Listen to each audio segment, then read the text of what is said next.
Student, आज मैं आप लोगों को बताने जा रहा हूँ central processing unit. Central processing unit जो बॉक्स जैसी मशीन होती है, इसका यूज़ जो है वो कंप्यूटर का ये पूरा का पूरा ब्रेन होता है।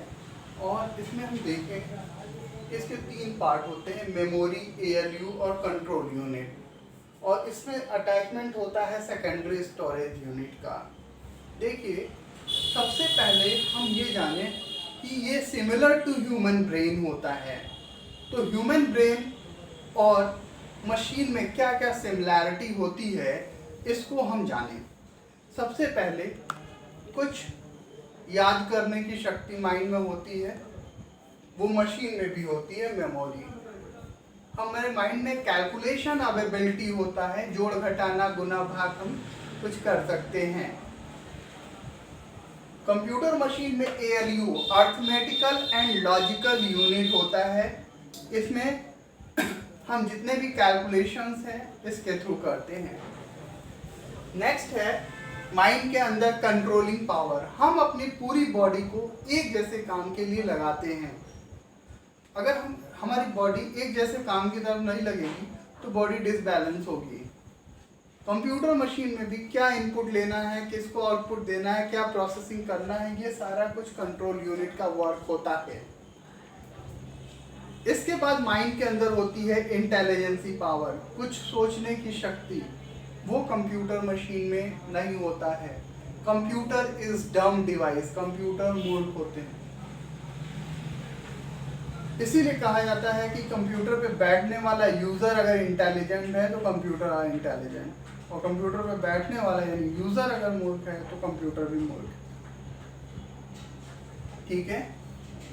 अब जो मेमोरी है, मेमोरी टू टाइप्स की होती है, primary memory and secondary memory. Primary memory जो मेन मदरबोर्ड पे रहती है, इसके दो पार्ट होते हैं, रैम और रोम। रैंडम एक्सेस मेमोरी और रीड ओनली मेमोरी।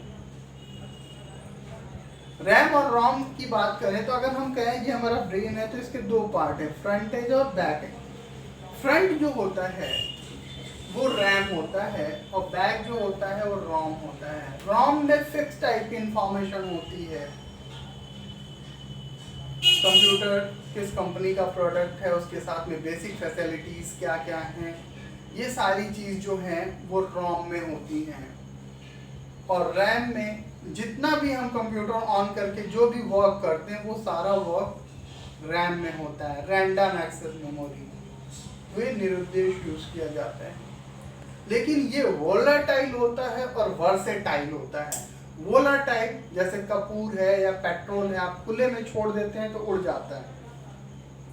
इसी तरह कंप्यूटर का स्विच ऑन हुआ और जैसे ही ऑफ करेंगे और ऑन करेंगे तो ये मेमोरी आपकी ज़ीरो हो जाएगी। होता होगा, आपने देखा है कि जब हम फाइल को सेव टाइप करते रहते हैं और अचानक लाइट चली जाती है और यूपीएस ना हो तो उस समय सारा डेटा उड़ जाता है। क्यों? क्योंकि वो रैम मेमोरी में रहता है। जब हम उसको सेव करते हैं तो सेकेंडरी मेमोरी। नॉर्मल देखें तो ये ह्यूमन ब्रेन है, ये रैम है और ये रोम है। और सेकेंडरी मेमोरी क्या होती है जी? अब देखिए, हम कुछ भी पढ़ते हैं तो उसका एक नोट्स बनाते हैं, लेकिन ये नोट्स, डायरी, नोटबुक क्या है? ये सेकेंडरी मेमोरी है। ये just like magnetic memory, audio या वीडियो कैसेट, टेप या सीडी ड्राइव, ऐसे कुछ। लेकिन वो चाहे जितना भी आप स्टोर कर लें, जैसे मान लीजिए हमने इस कॉपी में 200 क्वेश्चंस के आंसर नोट कर डाले, लेकिन वो हमारे किसी काम का है नहीं जब तक कि हम उसको एग्जाम टाइम में यहाँ लोड ना करें अपने मेन मेमोरी में। जब हम लोड करते हैं तो हो सकता हो 10, 20, 30 हमें लर्न होता हो, तो वो क्या होता है, वो मेन मेमोरी यानी रैम मेमोरी में लोड होता है। भूल भी सकता है, अचानक अभी याद है अभी भूल गया, इस टाइप का होता है। लेकिन इस चीज़ को आप बहुत ध्यान से समझिएगा कि जब तक सेकेंडरी मेमोरी से प्राइमरी मेमोरी में डेटा आएगा नहीं तब तक आपके किसी यूज का नहीं है। रॉम के कुछ एडवांस पार्ट होते हैं, जैसे रॉम मतलब होता है रीड ओनली मेमोरी, रीड ही किया जा सकता है। From programmable read only memory, इसको एक बार चेंज किया जा सकता है। फिर है EEPROM, erasable programmable read only memory, हम इसको इरेज भी कर सकते हैं और फिर न्यू प्रोग्राम भी कर सकते हैं।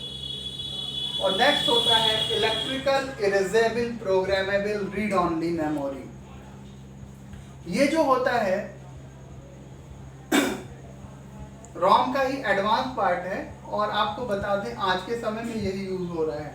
आपने देखा होगा कंप्यूटर में इंटरनल मेमोरी, एक्सटर्नल मेमोरी जो होती है, तो इंटरनल मेमोरी जो होती है वो रॉम की तरह ही होती है, वही आप कह सकते हैं आज के समय में EEPROM है। क्लियर है? नेक्स्ट है secondary storage. Secondary storage device floppy disk, hard disk drive, magnetic tape drive, optical tape drive, optical disk drive और पेन ड्राइव। आपने देखा होगा पेन ड्राइव डेटा स्टोरेज के लिए यूज में आता है, मेमोरी कार्ड डेटा यूज के लिए आता है, हार्ड डिस्क आपके कंप्यूटर में इंटरनल लगा हुआ रहता है, फ्लॉपी डिस्क आज के समय में म्यूजियम में रखने की चीज हो गई है। इस टाइप से जो है